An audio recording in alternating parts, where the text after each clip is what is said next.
Hey, what's up, guys? This is Doc, and I'm here with, Memphis. and this is something new that we are doing. I've been doing the YouTube thing for about a year. Memphis is just getting started on our own individual channels, and so we've decided to bring a new channel for just gaming reviews about new games that have come out. We'll have some stuff with just here's what's going on in the world of gaming, all live video style. So this is our first video, a review of the game of, I guess, about 2 weeks ago, Dirt 3, a pretty badass rally racing game. And so we've got some gameplay video here, and we're just going to get balls deep on in it.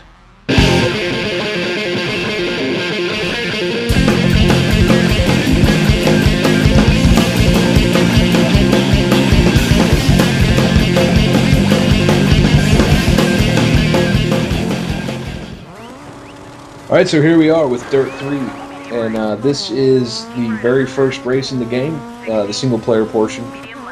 And it is a rally race, which will be, at least for me, and I'm sure for a lot of other people, will be the draw for the game. The rally races are king, um, and with that being said, the previous Dirt game, Dirt 2, had less rally racing than fans wanted, and so in this one they made sure to bring back a heavy amount of rallying. For those of you who may not know, a rally is rather than racing against the other cars at the same time, where everybody's neck and neck, and they're going to cross the finish line and all that. It's a time trial essentially. You try and beat your opponent's time on the track. So say you get 2 minutes and 47 seconds, and the other guy gets 2 minutes and 48, you win, essentially. Unless the other guy gets 246. Yes, very true. But that's essentially how the rally works. Is it's not a traditional, like NASCAR style race where everybody's on the track at the same time. You go in staggered starts, which this one I was the first car to go, and then the other cars had whatever the time interval is. I'm not sure exactly. Before it was their turn to go, a few seconds. But essentially, that way, I'll cross the finish line. We'll take the other guy a minute or two to get there. But you're racing against time. So, but the rally is key in this game. There is a lot of it, and for the most part, they're all fun races. Now, you'll notice that course was nothing to be concerned about by any stretch of the imagination. A lot of nice, easy curves. Do not expect that on all of them. They do get pretty tricky here and there with some pretty brutal hairpin turns. The possibility of falling off of a cliff if you don't take that turn just right. And go ahead. They did really good with the environments, like talking about the cliffs. The environments are very expansive. They're very well detailed. They really seem like real areas. They do a lot of different environments with different road tracks like dirt, gravel, actual asphalt. They even have snow levels, which I'm pretty sure they didn't have snow levels in the previous dirt games. No, they did not. Snow's new Yes, to this game. the replay is really good. Like actually watching the replays to sit back and be able to check out the actual scenery, because they definitely improved upon the graphics on this game compared to the previous ones. Which is really saying something, because one of the hallmarks of the entire Dirt franchise has been an exceptional graphical quality, even from the first game, which was 2007, I believe, was the release of the first one. Sounds about right. It was leaps and bounds above a lot of the other games that were out there in terms of like, wow, that looks unbelievably real. And then every single one of them has gotten progressively better. If you're watching this in 360p, I highly recommend that you kick it on up to HD and enjoy the stunning visuals present in the game. But yeah, like Memphis was saying, the weather conditions are new. In fact, none of that was an option in the previous game. Whatever the race was, that's what it was. And this one on multiplayer, split screen, which split screen is new as well. And just if you're just racing a course for the hell of it, you can actually set the weather to be, it has rained recently, it is raining currently, it has snowed recently, there's ice on the ground, whatever. And then that'll affect your driving. So what you just saw there was getting rep. Rep is how you essentially rank up. It's more or less XP. For you shooter players, you'll be more familiar with that. And as you earn XP, you get new liveries, new cars, stuff like that. So what you're seeing here is the vehicle setup that I'm doing prior to a rallycross race. And these are all the things that you can change. Not a whole lot of options. If you're looking to really get down and dirty with the tweaking of your car, you may be a little disappointed. This is by no means a hardcore simulation racer. It is a nice balance between that of a Forza or Gran Turismo and something that's just like super arcadey and for the total casual player. Need for Speed. Yeah, Need for Speed, which is what I'm looking for is something that's a good bridge in between the two because I have a lot of trouble with the real deep simulation racers, and I just get bored easily by the ones that are just like, hey, let's jump in a car and go fast. But this one keeps me interested, and if you'll notice that changing the vehicle setup does have a pretty big effect on how the car drives in the race. This particular race right here is right after I set up the car, and I think I had 3 or 4 tries to it before I tried setting up the car. My best finish was 6th.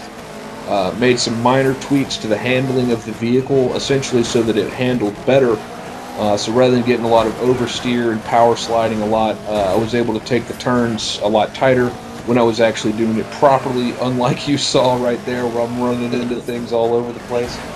And I was able to eke out the win at the end, rather than having a piss poor 6th or worse finish.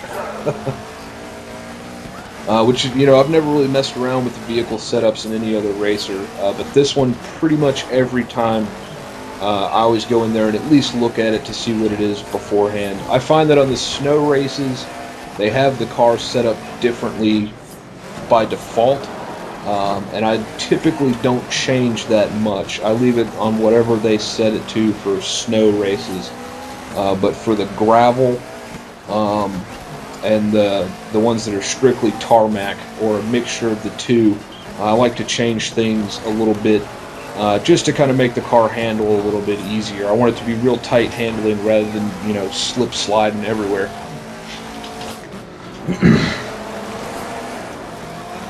So that's pretty much what's going on here. What, did you have something? Yeah, they did do a really good job with the assist, making the little tweaks. But I use the word assist. That they also have that for the people that aren't as into racing games. They have all the assists that make it a lot easier to drive. I mean, you can set up all your assists to be on, where pretty much you press the throttle and make the turns, and you're going to do well. They have the braking assist and tracking control and steering assist. And I mean, they make it customizable where you can change it and give yourself a little bit more of advantage or no advantage at all. So they give you options for the veteran and the noob player alike. Yeah, if you set it, the car will pretty much drive itself. And what you're seeing here is just some of the other race types that are not quite as prevalent. We had head-to-head first, which is essentially just a rally against you and one other person, followed by Land Rush, which is just circuit racing with trucks, more off-road. Trailblazer, which is like rally without a co-driver, and then drifting finally, which is you just drift. So what we are seeing here right now is the Gymkhana, which is the bane of mine, and I know of at least a few other people's existence. I particularly don't care for this feature. I think some people will probably get really into it. But for the most part, I just want to race. I don't want to have to do all this extra stuff here. And you'll notice that I have a hell of a time doing this. I'm just not very good at it. I just want to race the car. I don't want to smash things and do donuts. So other people may get into it, to each his own. But essentially, go ahead. The biggest benefit I found to the Gymkhana was it really helped me and aided me in trying to figure out how far I can push the limits of the car. Like, it really benefited me with learning like what a car will do as far as turning and sliding and stuff like that. And it did help me to push the limits a little farther in my actual racing, knowing more of what a car would handle. Yeah, that is a good point. But to make it something that you had to complete and like medal in and everything, seemed a bit much. But essentially what you're doing is donuts, jumping, drifting, whatever, to try and get points and amp the crowd up. That's what the little thing in the middle of the triangle was with an X1. If the crowd gets excited and you don't crash a lot, that will increase your multiplier, thus earning you more points. So that's all I have to say about that. I don't have any tips because I'm not very good at it myself. So we have here a few of the more off-the-wall multiplayer modes. Because in addition to just all the regular races that are in the single-player game, there's also some wacky stuff that you can do in multiplayer, such as this, which is Invasion, where your objective is to smash the cardboard cutout aliens and not the buildings. Pretty straightforward. I particularly didn't care for it. It seemed like just kind of, alright, that was fun, let's do something else. That's more or less what I got out of it. You'll do this at some point in the single-player game as well, but I don't think it's, you know, a whole dedicated mode or anything. But in multiplayer, if you're into that sort of thing, it's cool. Meanwhile, the announcer says, they just keep on coming! But yeah, that's that. This is the infection mode, which is, as you would imagine, a lot like Halo's infection, or other first-person shooters that have a similar thing, where one car starts out as the zombie, insert air quotes around that, and the other cars are supposed to run away and not get infected.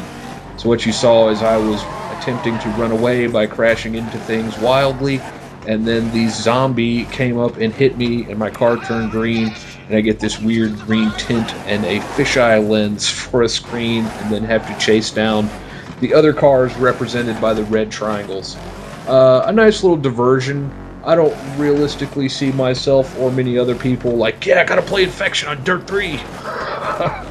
or anything like that, but, you know, it's fun if you're just dicking around with your friends in a jam session, as they refer to it.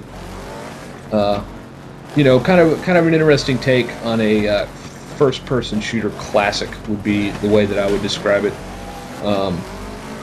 But yeah, there's you know, just stuff like this. It can be fun. It's a little bit different from what you would expect from your normal racing game.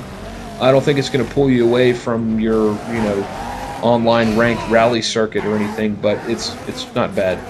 And then this is called, God, I can't remember what it's called.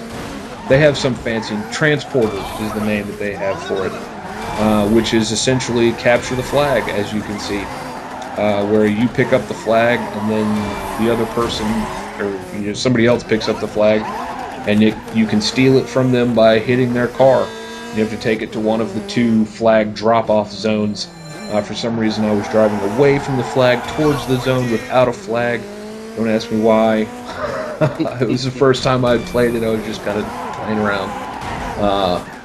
But yeah, this particular mode, while not typical of many racing games, I actually really enjoyed it and kind of got into it and sat there for a while playing it, thinking, no, this is kind of cool. And you'll notice that it essentially becomes a wild melee with cars to try and get the flag. I'm assuming that the host of this had damage turned off, or at least set to where it just looks like your car is damaged, but it is actually not, because people were running into a lot of stuff. At several points in the matches that I played, it became less of a capture the flag situation and more of a destruction derby, where everybody's just kind of slamming into everybody else. And I think that was actually kind of the fun of it, was, you know, am I about to get nailed to a wall here in just a minute? But yeah, a pretty fun game, despite what you would think, oh, I just want to race. If you give some of these a try, I find you'll enjoy them. Playing with friends, I think it would be even cooler. I'm just kind of out here by myself, but there's definitely the possibility for some good laughs with your bros, so to speak. In an unrelated note, I think I actually go on to win this particular Capture the Flag match or whatever, but due to time constraints with YouTube, did not have the opportunity to upload the whole thing. This is great. A little pilot. I love this. I thought that was pretty awesome as well. So to wrap this up, I personally give this game a solid buy rating. You'll have a lot of fun with it. The game looks great. It plays great. And in terms of racing games, it is second to none, in my opinion. But yeah, that's all we got. So we'll see you next time. Thanks for watching. Later, guys.